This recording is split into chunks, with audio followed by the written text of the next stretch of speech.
Next up, we're covering gender and gender identity bias. And here we have a lot more to dive into and discuss. Gender is a term used synonymously with sex to denote whether a newborn is male or female at birth. It may seem like common sense, but we'll go over what the FBI says male and female mean. This comes into play as we move further on.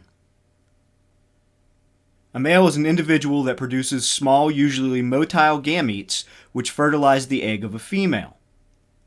A female is an individual of the sex that bears young or produces eggs.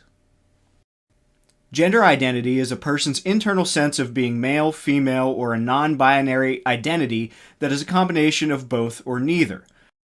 That internal sense of a person's gender may be different from the person's gender as determined at birth.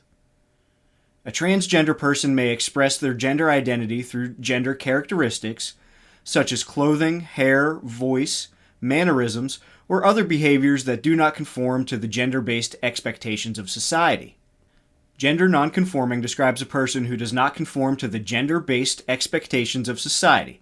For example, a woman that dresses in traditionally male clothing, or a man wearing makeup. A gender nonconforming person may or may not be an LGBTQ+ person, but may be perceived as such. Transgender is a term related to a person who identifies as a different gender from their gender assigned at birth, including non-binary people.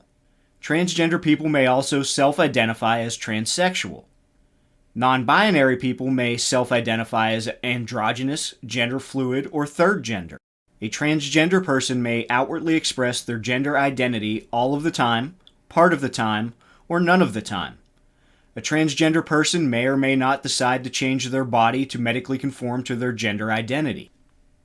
Gender bias is a preformed negative opinion or attitude toward a person or group of persons based on their actual or perceived gender, for example, male or female.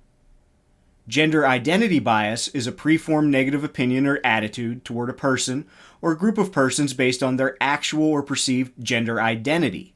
For example, bias against transgender or gender nonconforming individuals.